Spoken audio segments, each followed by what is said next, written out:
Nah, dari penjelasan Ibu tadi, kira-kira bagaimana sih cara kita untuk menyimpan bahan kimia gitu ya. Nah, yang pertama, bahan kimia itu harus tersimpan di dalam botol atau kaleng yang sesuai dan tahan lama. Misalkan kita mau naruh asam askorbat. Nah, kalau asam askorbat itu adalah asam yang mudah rusak dengan paparan cahaya. Jadi kalau misalkan kalian mau nyimpennya, itu ya jangan di botol bening gitu, dan jangan di botol plastik juga gitu, tapi simpenlah di botol kaca yang berwarna gelap. Terus kalau misalkan bahan-bahan itu dapat memicu karat, ya jangan disimpan di kaleng gitu. Jadi bahan kimia itu harus disimpan sesuai dengan jenis bahannya gitu. Kalau dia gampang rusak dengan plastik, ya jangan disimpan di tempat yang plastik. Dan biasanya kalau mau dipakai untuk sehari-hari harus dipindahkan ke dalam botol kecil, jadi nggak rusak semuanya. Karena kalau bahan kimia terlalu sering dibuka tutup, maka dia akan mudah rusak, terutama karena pengaruh suhu dan cahaya. Lalu yang kedua, untuk tempat persediaan jangka panjangnya harus disimpan dalam lemari khusus atau gudang khusus gitu. Kalau di lab kita simpennya di dalam lemari. Terus yang selanjutnya adalah setiap bahan kimia harus diperiksa secara rutin untuk menentukan apakah bahan tersebut masih dapat digunakan atau tidak. Nah, untuk bahan kimia ini penting karena bahan kimia juga punya tanggal expired. Ketika tanggal expirednya itu sudah lewat, biasanya kalau kita mau pakai bahan kimia itu untuk menguji, misalkan kita mau uji protein, kita pakai biuret. Nah, ketika biuretnya itu rusak, maka dia tidak akan bereaksi meskipun dia terkena protein. Nah, itu harus kita lihat gitu, karena faktor tanggal expired itu penting. Nah, kalau misalkan bahannya sudah kadaluarsa atau mendekati kadaluarsa, misalkan beberapa hari lagi kadaluarsa, bahan itu udah nggak bisa dipakai. Makanya itu kalian bisa buang, dan dibuangnya juga harus di tempat yang tepat gitu, tidak dibuang di tempat sampah yang biasa gitu ya. Lalu ada beberapa penyebab terjadinya kecelakaan di lab. Nah, ini sebenarnya hal yang sepele biasanya, penyebab kecelakaan di lab. Jadi kalau kecelakaan di lab itu jangan kalian pikirin yang kecelakaan besar ya. Kadang tergores pun pada saat kita menyayat spesimen gitu, itu juga bagian dari kecelakaan di lab. Nah, biasanya penyebabnya yang pertama adalah karena praktikan atau peserta praktikumnya ini tidak memiliki atau kurang memiliki pengetahuan dan pemahaman tentang alat dan bahan kimia yang digunakan saat melakukan kegiatan praktikum. Jadi karena dia nggak tahu, ya udah dia pakai aja, padahal itu berbahaya gitu, terutama bahan nih, karena kita nggak tahu, main campur-campur bahan aja atau tutupnya kita tuker-tuker. Nah, padahal itu bisa mengakibatkan kecelakaan kerja di lab. Lalu petunjuk untuk melakukan kegiatan praktikumnya tidak jelas gitu, atau kurang jelas. Nah, biasanya ini peran guru. Peran guru itu adalah memberikan petunjuk untuk kita melakukan kegiatan praktikum. Biasanya untuk praktikum kita akan kasih LKS, untuk guru akan kasih LKS untuk panduan kerja kalian. Jadi nggak langsung kalian disuruh kerja, tapi biasanya akan dijelaskan terlebih dahulu cara kerjanya seperti apa. Terus panduannya harus kalian baca dengan jelas, dan kalau kalian tidak jelas, kalian bisa bertanya langsung kepada gurunya gitu.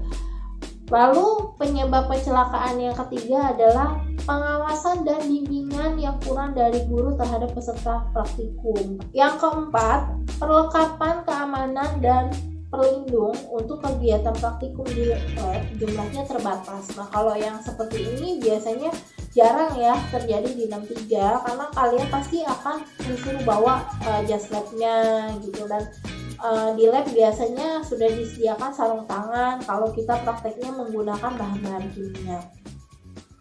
Lalu yang kelima, peserta praktikum tidak mengikuti petunjuk keselamatan kerja di lab. Nah, ini sering banget terjadi. Padahal pada saat kalian masuk ke lab itu sudah ada tata tertib di lab. Lanjut, yang keenam, peserta praktikum tidak menggunakan perlengkapan pelindung untuk bekerja di lab. Nah, ini juga jas lab. Pentingnya jas lab itu kalau kalian main dengan bahan kimia, kalau misalkan kalian nggak pakai jas lab, ketika bahan kimia itu tumpah, ya tumpahnya nggak langsung ke baju kalian, tapi ke lapisan yang pertama, jas labnya. Jadi kalian akan terhindar biasanya. Atau pada saat kalian kerja, ya harus pakai sarung tangan. Kalau nggak pakai, resikonya tangan kalian mungkin kalau kena bahan kimia ya akan sakit gitu ya. Terus peserta praktikum menggunakan alat dan bahan kimia yang salah saat melakukan kegiatan praktikum. Nah, ini juga kadang karena petunjuknya nggak dibaca dengan jelas, akhirnya salah dalam mencampurkan bahan kimia gitu ya. Lanjut, peserta praktikum tidak mempunyai sikap tanggung jawab dan disiplin saat melakukan praktikum. Nah, ini yang lebih sering lagi terjadi pada saat kalian praktikum. Jadi tanggung jawabnya nggak ada, pada saat praktikumnya main-main, makanya dapat terjadi kecelakaan di lab. Nah, kalau misalkan kecelakaannya udah terjadi nih, apa sih yang harus dilakukan?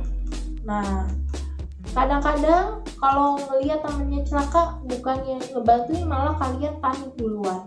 Nah, untuk tindakan pertolongan pertama, yang pertama adalah usahakan untuk petugas yang menangani atau kaliannya misalkan untuk membantu teman itu tidak panik gitu ya.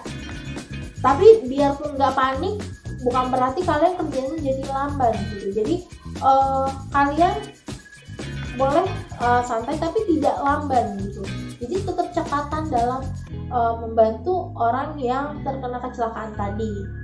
Lalu perhatikan pernapasannya gitu. Kalau misalkan sampai temennya sampai pingsan gitu ya, terus napasnya berhenti, nah maka kalian harus cek itu dulu, dia napasnya bagaimana, apakah masih napas atau udah nggak napas gitu. Kalau misalkan pernapasannya terhenti, cek denyut nadinya, apakah masih ada atau enggak. Nah, kalau misalkan masih ada tapi tidak bernapas, maka kalian dapat melakukan pernapasan buatan. Yang ketiga, jika korban mengalami pendarahan. Nah, kalau sampai berdarah nih, hal yang kalian harus lakukan adalah hentikan pendarahannya. Jadi kalau misalkan berdarah, kalian langsung kenakan benda yang agak kasar permukaannya. Jadi bukan amplas ya yang dikasih, bukan, tapi seperti kapas atau kasa. Maka itu akan dapat menghentikan pendarahannya gitu ya. Atau bisa pakai batu es, itu juga bisa dapat digunakan untuk menghentikan pendarahan. Lalu lihat lagi kemungkinan apakah korban itu mengalami shock gitu. Kalau misalkan kadang ada yang habis kesetrum terus kaget gitu, kita lihat dulu dia ada tanda-tanda shock atau enggak. Nah, kalau misalkan nggak ada ya bagus, tapi kalau misalkan ada tanda-tanda shock, kita tenangkan orang yang tadi kecelakaan itu dengan cara kasih minum, atau kita tenangkan dengan ajak dia bicara gitu untuk mengalihkan perhatiannya. Dan yang terakhir, kalau misalkan korbannya sampai pingsan, itu kita jangan terburu-buru juga untuk memindahkan korban gitu. Jadi kalau terburu-buru, tergesa-gesa ngangkatnya asal-asalan, takutnya tangannya patah atau kakinya patah pada saat proses memindahkan korbannya. Nah, itu untuk cara menangani atau pertolongan pertama bagi yang terkena kecelakaan di lab gitu. Selain itu ada beberapa cara lagi yang digunakan untuk menangani kecelakaan di lab. Nah, kalau kecelakaan di lab itu bisa karena benda tajam. Nah, kalau karena benda tajam tadi caranya adalah kalian hentikan pendarahannya dengan cara membersihkan lukanya dengan hati-hati. Bisa kalian bersihkan dengan air dulu, atau bisa menggunakan Livanol aja langsung lalu pakai kasa gitu. Nah kalau misalkan dia karena benda tajamnya karena kaca pecah gitu, perhatikan juga, dilihat apakah masih ada kaca yang tertinggal di lukanya itu. Nah kalau misalkan ada kaca yang tertinggal di luka itu, maka lakukan pembersihan kacanya itu menggunakan pinset dan kapas steril untuk mengambil serpihan kacanya itu. Nah kalau sudah, nanti kasih betadine atau obat merah gitu, lalu tempelkan plester gitu. Tapi kalau lukanya agak dalam, pertolongan pertamanya ya cukup kalau kalian ini tidak bisa membantu temannya atau ada korban yang mengalami kecelakaan di lab itu, minimal ya hentikan pendarahannya dulu, lalu kalian balut, dan kalau dia parah kita harus bawa dia ke puskesmas atau rumah sakit terdekat gitu. Nah kalau misalkan lukanya karena benda tajam tapi bendanya itu logam, nah kalau bendanya logam sama, cara sterilisasinya sama. Nah untuk mencegah tetanus, karena sekolah tidak punya vaksin tetanus, kalian bisa bawa ke rumah sakit terdekat atau ke puskesmas. Kalau misalkan kecelakaan kerjanya karena benda panas atau luka bakar, maka kalian nanti harus kompres. Caranya dikompres di bagian yang terbakarnya itu sampai nyerinya agak berkurang. Lalu kalau sudah, ditutup dengan kasa atau kain steril yang bersih dan dikasih salep, biasanya pakai bioplasenton. Nah lalu bisa dibawa ke dokter gitu. Kita hanya melakukan pertolongan pertama. Untuk yang lebih lengkapnya pertolongan itu bisa dilakukan di rumah sakit terdekat. Nah kalau misalkan ternyata kecelakaannya itu disebabkan karena zat kimia gitu ya, kalau misalkan dia terkena asam, nah kalau asam terkena kulit maka dia akan ada reaksi terbakar. Cara untuk pertolongannya, caranya pertama, kalau dia terkenanya di tangan, nah tangannya itu harus kita cuci di bawah air yang mengalir gitu ya. Ini dicuci sampai berkali-kali. Nah kalau sudah, nanti diguyur atau dicuci lagi menggunakan larutan Na2CO3 atau natrium karbonat, atau kalau nggak ada baking soda atau soda kue ya. Nah untuk konsentrasi larutannya itu 1%. Kalau sudah, nanti dicuci lagi di bawah air mengalir lalu dikeringkan.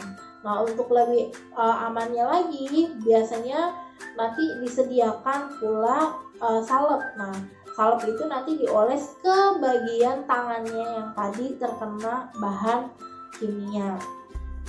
Lalu kalau misalkan kenanya bukan zat asam tapi kenanya basah, nah kalau kenanya basah ya dicucinya pakai larutan asam gitu. Caranya sama seperti di luka yang terkena asam tadi. Jadi caranya dicuci di bawah air mengalir, lalu dicucinya banyak ya. Terus kalian guyur lagi menggunakan larutan asam asetat 1% gitu. Kalau nggak ada ya bisa pakai air cuka bisa. Lalu cuci lagi dengan air mengalir. Nah kalau sudah, nanti dilap, dikeringkan, dan terakhir dioles salep bor gitu. Nah untuk luka bakar yang lain ini ya ada banyak cara untuk mengobati luka bakar karena bahan kimia. Jadi ada panjang nih ya, banyak banget bahan kimia. Nah ini kalian bisa baca lebih jelasnya atau kalian bisa lihat di buku paket. Itu tadi penjelasan mengenai metode penelitian dan keselamatan kerja di lab. Jika kalian ada yang masih belum dipahami, sekali lagi silahkan tulis komentarnya di bawah. Dan sebelum Ibu akhiri, jangan lupa like, subscribe, dan nyalain lonceng notifikasinya biar kalian selalu dapat update video dari Ibu. Terima kasih. Wassalamualaikum warahmatullahi wabarakatuh.